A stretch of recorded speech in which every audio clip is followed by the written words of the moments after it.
Hello friends, I am Aditya and you are watching German class.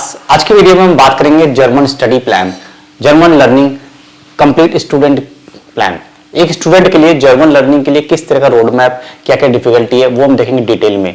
बहुत important मैंने कुछ points यहाँ पे नोट करे, उन पॉइंट्स के ऊपर बात करेंगे और होपफुली इन्हीं पॉइंट्स में आपकी भी प्रॉब्लम सॉल्व हो जाएगी। एक स्टूडेंट के लिए इंपॉर्टेंट होता है प्रॉपर गाइडेंस, तो गाइडेंस ही मैं आपको यहाँ पे देना चाहता हूँ। जितना भी अंडरस्टैंडिंग मेरे पास है तो आपको बताऊंगा किस तरह से आप भी अपना रोड मैप तैयार करोगे, ठीक है, और जर्मन लैंग्वेज की शुरुआत करोगे। यदि आप शुरुआत करो तो आपने जर्मन सीखना शुरू कर ही दिया होगा, और जब जर्मन सीखना शुरू कर दिया है तो क्लास के बाद आप सोचते हो कि पढ़े कैसे। तो सबसे पहला इशू वही आता है कि टाइम मैनेजमेंट। आपका टाइम मैनेजमेंट हो सके थोड़ा गड़बड़ा रखा हो। यदि आप एक स्टूडेंट हो तो फुल टाइम स्टूडेंट हो, आपका समय काफी है। देखो, सच्चाई है कि स्टूडेंट के पास ही समय होता है सबसे ज्यादा, और एक स्टूडेंट के पास जितना खाली समय है शायद दूसरे पे नहीं होगा। अब स्टूडेंट आप कोई भी हो, सबसे मुश्किल होता है जॉब के साथ पढ़ना, ये एक डिफिकल्ट टास्क है। और यदि आप जॉब करते हो, वर्किंग वहीं पे, तो आपके लिए ये एक बहुत बड़ा सवाल है टाइम मैनेजमेंट। 10 घंटे की 8 घंटे की नौकरी, आना जाना मिला के 10-11 घंटे हो जाते हैं, तो फिर कैसे आप पढ़ाई का टाइम निकालोगे? टाइम मैनेजमेंट बहुत जरूरी है। तो देखो, टाइम मैनेजमेंट में सबके पास 24 आवर्स ही होते हैं, ठीक है। तो आपको करना क्या है, आपको अपना पढ़ने का 1 घंटा जरूर निकालना है। 1 घंटे की सेल्फ स्टडी जरूरी है। ये मैं हमेशा हर वीडियो में बोलता हूँ, 1 घंटे की सेल्फ स्टडी जरूरी है। कैसे करोगे? सुबह जल्दी उठ के करो, रात को पहले पढ़ो फिर सो, या फिर ऑन द वे अगर आप ट्रैवल करते हो, जॉब के साथ कहीं ट्रैवलिंग करके आ रहे हो, मेट्रो में, बस में, तो ऑन द वे पढ़ने की कोशिश करो। टाइम निकालने से निकलेगा। या आपका ब्रेक होता है तो अपनी नोटबुक या अपनी ऑनलाइन नोट्स कैरी करो और अपने ब्रेक टाइम में ऑफिस में पढ़ो, बट टाइम निकालना पड़ेगा। यदि आपने सोचा जर्मन सीखनी है, आगे बढ़ना है करियर में, तो टाइम निकालना ही पड़ेगा। और रही बात स्टूडेंट की, तो स्टूडेंट को क्या करना है, अपना टाइम ज्यादा से ज्यादा पढ़ाई में देना है, खाली टाइम नहीं बिताना। Don't think too much. Student क्या ज्यादा सोचेंगे, डोंट थिंक मच, क्योंकि आपके पास तो समय ही समय है। आपकी अगर कॉलेज की क्लास हुई 4 घंटे की, आप वापस आ गए हो, और कॉलेज में भी 4 घंटे की क्लास लगातार नहीं होती है, ब्रेक होता है बीच में, ठीक है। उस ब्रेक में पढ़ो, टाइम निकालो। कॉलेज के नोट्स हैं, असाइनमेंट्स हैं, पेपर है, इंटरनल है, वो चलता रहेगा, वो चलता ही है। 1 घंटा पढ़ना है सेल्फ स्टडी के लिए, टाइम निकालना पड़ेगा, ठीक है। चाहे आप प्रोफेशनल हो, चाहे आप स्टूडेंट हो। स्टूडेंट के लिए टाइम निकालना आसान है, क्योंकि स्टूडेंट क्या है, यहाँ पे टाइम वेस्ट करता है थिंकिंग में, सोचता ज्यादा है। स्टूडेंट सोचता है। देखो, सोचने वाला स्माइली बना देता हूँ। सोचता ज्यादा है और काम कम करता है। तो आपको सोचना नहीं है, आपको काम करना है, टाइम निकाल के सीधा पढ़ना है, बस। अब पढ़ने बैठते तो आते time to what to study. पढ़े क्या, कहां से शुरू करें? तो आपको क्या करना है, जो भी आप कहीं पे भी आप पढ़ रहे हो, कोचिंग में जा रहे हो, ऑनलाइन पढ़ रहे हो, किसी से भी पढ़ रहे हो, सेल्फ स्टडी कर रहे हो, जैसे भी पढ़ रहे हो, तो आपको अपने पुराने नोट्स सीखने डे 1 से। आपको डे 1 से वापस आ जाना। डे 1 में आपकी क्लास में डे 1 में क्या हुआ था, फिर डे 2, डे 3, इतना पढ़ने के बाद ही आपको लगेगा कि हाँ, मेरी कोई डिफिकल्टी हो रही है, यहाँ पे मेरे डाउट्स होंगे। तो जो भी आपके डाउट्स होंगे उनको आपको वर्क करना है, उनको हार्ड करना है, अपने हार्ड स्टडी से उनको सॉल्व करना है, या फिर नोट डाउन करना है, ठीक है। नोट करोगे, टीचर से पूछोगे नेक्स्ट क्लास में, ये कर सकते हो। और नहीं तो आप क्या करोगे, सीधा वोकैब, अपनी वोकैब की लिस्ट है वो उठा लो, उसको लर्न करना शुरू कर दो। वोकैब की लिस्ट उठा के लर्न करना शुरू कर दो, आपकी वोकैब तो अप टू डेट रहेगी और आप सेंटेंस बनाना भी सीख जाओगे। तो इसमें नहीं फंसना, व्हाट टू स्टडी, क्या करें, कहां से शुरू करें, इसमें फंसना नहीं है। मैंने जो बताया डे 1 2 3, ठीक है। या अपने लास्ट, ये तो स्टार्टिंग के हो गए, या फिर अपना लास्ट 2 डेज से अपना रिवीजन करना स्टार्ट कर दो। पिछले 2 दिन में आपने क्या पढ़ा है, या क्लास में टीचर ने क्या पढ़ा है, वहां से स्टार्ट करना शुरू कर दो। तो धीरे धीरे देखोगे आपके डाउट्स हो रहे हैं, आपका टाइम हो रहा है। क्योंकि सोच, फिर वही प्रॉब्लम हो जाएगी सोचने में, ओवर थिंकिंग में, कहां से शुरू करूं, क्या करूं, पेज पलटते रहोगे, पन्ने भरते रहोगे, पलटते रहोगे, क्या होगा, पन्ने पलट रहे हो, टाइम निकल रहा है। और उस पन्ने पलटने में टाइम इतना जल्दी निकलता है ना, पढ़ने में शायद आप सोचते हो कि टाइम ही नहीं मेरा निकल रहा है, अभी 10 मिनट हुए, है ना। तो पढ़ना शुरू करोगे कैसे भी, ध्यान रख लेना। स्टडी मटेरियल, जब पढ़ने बैठते हैं तो स्टडी मटेरियल की चिंता बहुत होती है कि स्टडी मटेरियल कहाँ से इकट्ठा करें। कोई वीडियो देख लिया, अच्छा ये बुक ले लिया, अच्छा ये नोट्स ले लिया, अच्छा ये वेबसाइट से पढ़ लिया, यहाँ से ऑनलाइन पढ़ सकते हैं, यहाँ फ्री में पढ़ सकते हैं, ये एप्लीकेशन है। शुरू करोगे पढ़ना, आपके पास यहाँ पे फ्री स्टडी मटेरियल बहुत सारा है। फ्री स्टडी मटेरियल आपको पता है बहुत ज़्यादा है, बस आपको एक क्लिक करना है। 1 क्लिक पे आपके पास गूगल पे बहुत सारा मटेरियल है, उसको यूज करोगे। फ्री में एप्लीकेशंस भी हैं, ठीक है, जैसे डुओलिंगो एक ऐप है, फ्री लर्निंग ऐप भी आपको मिलती है, वहां से आप पढ़ोगे। फ्री ऐप भी मिलती है, ठीक है, फ्री स्टडी मटेरियल भी है, ठीक है। फ्री स्टडी मटेरियल आपको देखना है, गूगल पे बहुत सारा मिलेगा, लेकिन आपको कंफ्यूज नहीं होना। कई बार क्या करते हैं, आप वो कैप की लिस्ट एक डाउनलोड कर लेते हो, ठीक है, 10 पेज की है, 40 पेज की भी हो सकती है, डाउनलोड कर ली, रखी हुई है। पहला दिन जोश था, पढ़ी, 1 पेज पढ़ लिया, दूसरे दिन फिर कुछ और उठा लिया, फिर तीसरे दिन कुछ और उठा लिया।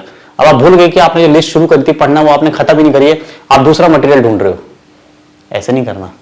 आप नोट करोगे कि मेरे वीकनेस क्या है, मेरा वीक एरिया क्या है, वीक एरिया पे वर्क करोगे। वो कैब है तो वो कैब को साथ साथ डेली करना है। सेंटेंस मेकिंग है तो सेंटेंस, ठीक है, सेंटेंस डेली बनाने हैं, ठीक है। सेंटेंस डेली बनाओगे, इसमें ग्रामर की प्रैक्टिस होगी, ग्रामर पूरी प्रैक्टिस हो जाएगी आपकी। स्पीकिंग वीक है तो स्पीकिंग पे वर्क करोगे, लेकिन उसके लिए भी आपको सेंटेंस बनाने आने चाहिए। और फिर लिसनिंग वीक है, एग्जाम की तैयारी कर रहे हो तो लिसनिंग पे वर्क करोगे, डेली ऑडियो सुनोगे, ठीक है, ऑडियो ट्रैक सुनोगे। ऑडियो ट्रैक आपको मिल जाएंगे, यूट्यूब पे मिल जाएंगे, और आपकी जो बुक है उसमें भी आपको सीडी मिलेगी, वहां से सुन सकते हो। तो मटेरियल आपके पास बहुत है। प्रॉब्लम क्या, सॉर्ट आउट नहीं करते हो आप, सॉर्ट आउट नहीं करना आता है, सॉर्टिंग, ठीक है। सॉर्ट आउट करोगे अपना मटेरियल को, उसी में आपके पास बहुत कुछ है, कहीं भागने की जरूरत नहीं है। नया नया मटेरियल खरीदना, जुटाना, इकट्ठे करने की कोई जरूरत नहीं है। या डिजिटल जमाना आ गया, मटेरियल सबके पास है, हर एक के पास है पढ़ने का मटेरियल। कोई ये नहीं बोल सकता कि मेरे पास ये बुक नहीं है, मेरे पास नोट्स नहीं है, ऐसा है ही नहीं। एक क्लिक करो, है ना। यूट्यूब पे रील देखने चलते हो तब तो सब कुछ रील सारी फटाफट आपको नजर आती हैं।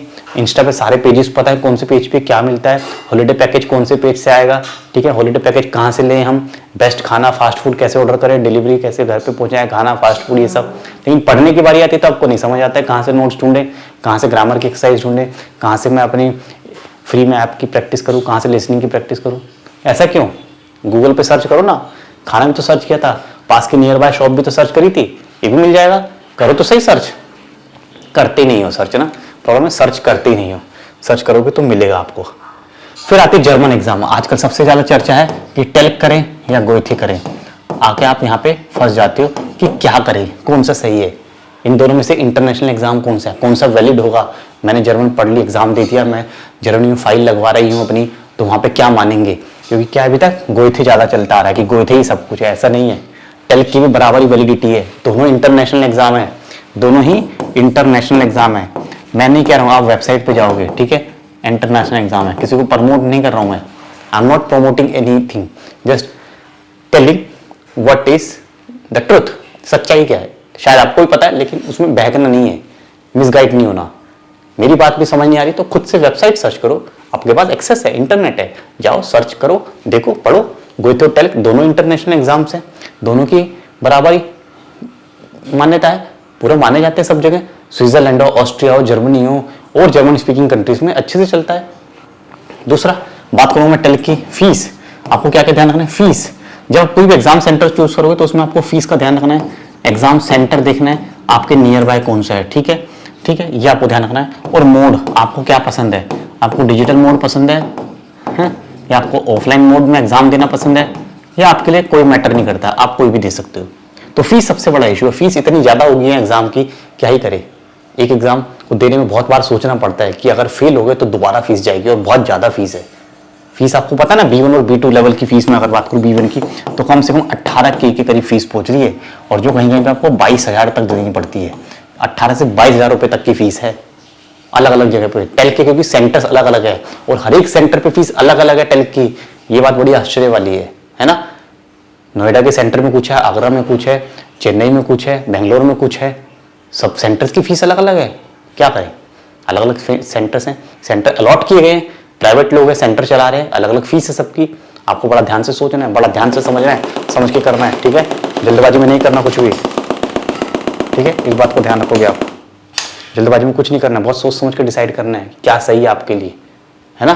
तो फीस बहुत इंपॉर्टेंट है, फीस बहुत ज़्यादा इंपॉर्टेंट है, फीस को ध्यान से। और सेंटर अपने नियर बाय देखना, नियर बाय का जो सेंटर है, सेंटर पे जाओगे एग्जाम सेंटर पे तो आपको उसके रिव्यूज चेक करने हैं। उस सेंटर पे रिव्यूज लिखे होते हैं कई बार स्टूडेंट्स, उसको चेक करो, या किसी ऐसे स्टूडेंट से बात करो जिनने भी हाल ही में एग्जाम दिए वहाँ पे।